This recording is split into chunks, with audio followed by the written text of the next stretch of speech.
Okay, so for our first narrative by our own team members, we have an insight into the development of our solar cells from start to finish. So this is going to be hosted by some of our electrical team members, and I might hand it straight over to them. Thank you so much, guys. Thanks, Ruby. All right, I'll kick it off here. So together with the rest of the team, I worked on the solar array this season, from design to build. As you can see, I'm the photo in the top photo. I'm the tallest one there. My name's Isaac, and then Nicole is the one on my left, and Bede is down next to the array on that bottom photo. So we'll be presenting the solar array today and just talking about some of the fun we had with it, designing and building. To start off with, we asked ourselves 3 questions, which we thought were key to making a good solar array. Number 1 was, what solar cells should we use? Which are the best and most efficient for our car? Number 2 was, how should the cells be encapsulated? Which is the plastic stack that the solar cells fit in to make our solar panel, which goes on the car. And then number 3, how should we construct our array? How do we put a solar array ready to be powered by the sun onto the car? So I'll be discussing the solar cells we ended up using today. Nicole will be talking about our encapsulation process, which we were lucky enough to do down in Tindo Solar in Adelaide.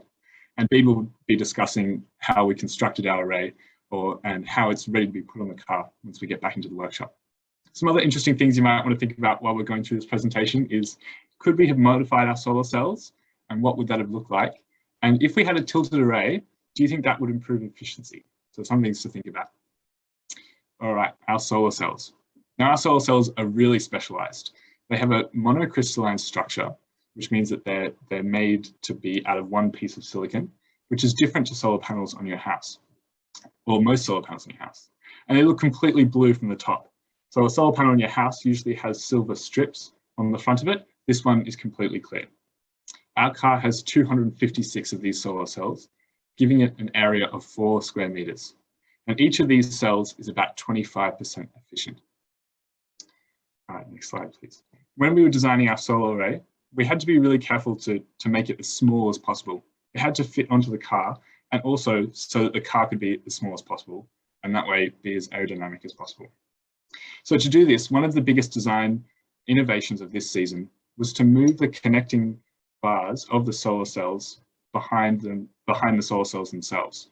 So as you can see in this top right photo, the solar cell is the grey striped square or semi-square on the table, and then the metal strip is behind it, and that's what's connecting the cells together. This allows us to decrease the size of the array by about 5 millimeters, which might not sound like much, but over the whole course of the array, these modules are stacked together. So saving that 5 millimeters actually saves a whole lot of space across the width of the car. So it's really important. You can also see how we laser cut and 3D printed pieces to put our modules together as snug as possible. You can see a module of 12 cells in the bottom right photo there. They're all laid face down for construction. So that's a couple of the big highlights of our array this season. I'm going to throw it to Nicole now to talk about our journey down in Tindo, getting to Adelaide and building our array. Cheers. Awesome. Thanks, Isaac. So once we knew the design of the car's solar array, the team then needed to turn that design into a reality. So how did we do it, and what did it take to get there? Next slide, please. It all begins with a box of raw solar cells that need to be turned into solar modules.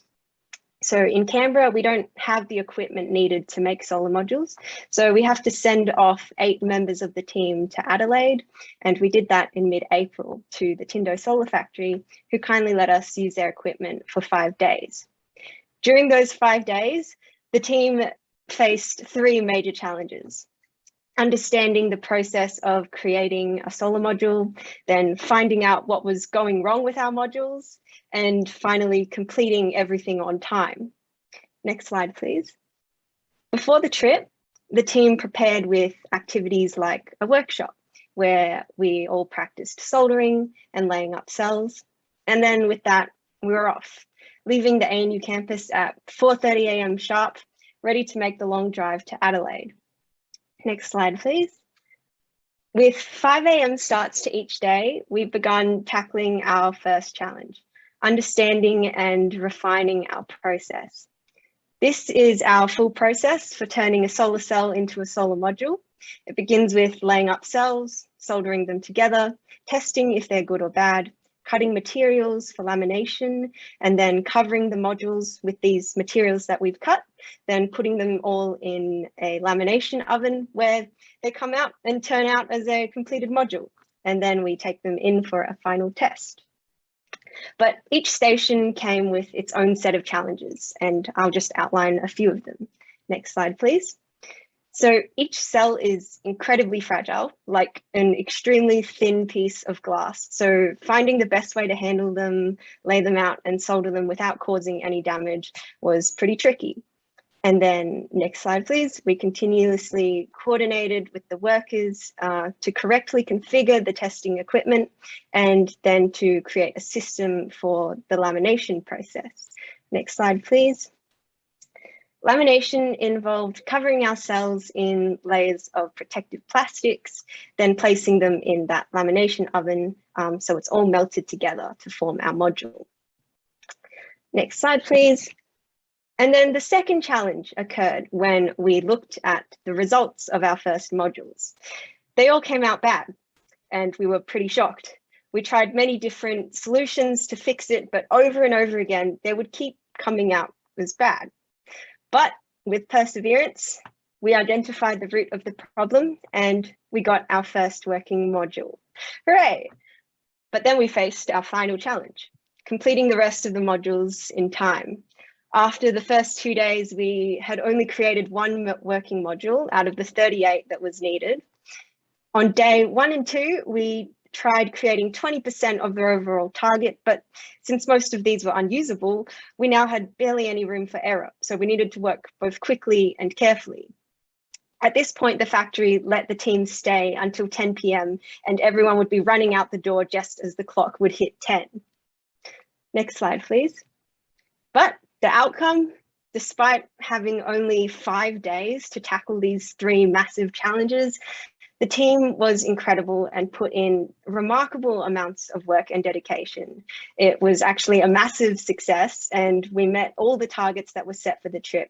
And it was all due to the commitment and determination of each person on the team throughout the trip. In the end, our team's unbreakable spirit won the day, and this is the spirit that our entire team holds. So now I'll pass it over to Bede. Thanks, Nicole. So the array construction revolves around preparation of components for the installation of the modules that were created at Tindo. So bypasses and bus bars are essential connective components of the array, and these are identified below in our prototype layout. Bus bars are simply small conductive tabs that are used for electrical connection. And bypass diodes are one of the coolest parts of the array, in my opinion. So to optimize power output, bypass diodes allow the current to skip over underperforming strings of cells. So an example of when these would come into effect is when the sun is rising or setting. And at these times, the cab of the car shades some of the cells, which causes them to underperform. And so the current flows through the bypass diodes instead of the cells, saving power. And to protect these connection points, housings were designed and 3D printed. The journey to our first successful print was an interesting one. So we were tasked with testing a 3D printer that the makerspace was considering purchasing in bulk. And they told us to put it through its paces. And I think it's safe to say that we delivered. Just cast your eyes to the molten plastic explosion in the bottom right picture.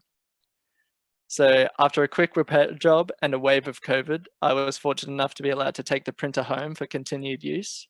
And for many nights, I was lulled to sleep by the sweet sounds emanating from the printer hard at work. So the artfully arranged fruits of the printer's labor can be seen in the leftmost picture below. Next slide, please. To optimize space on the top shell, some of the modules needed to be trimmed down. However, cutting encapsulated modules came with complications.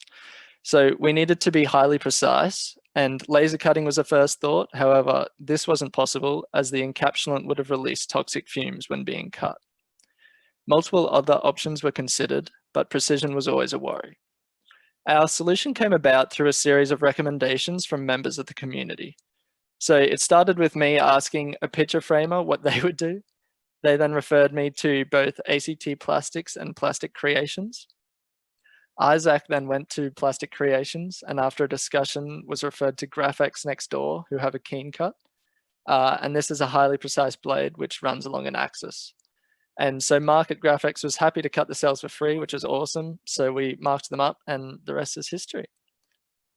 And so next slide, please. And after getting the modules cut down through a community effort, pictured is the result of a trial installation and a very happy me. Even though it was all planned out, it was still a big weight off the shoulders to see that it all fit. And so after this trial installation, we marked out cell locations, including bus bar positions, and have mapped out a plan for wiring. So all that's left now is to put it together once the workshop opens up. And back to Ruby for any questions.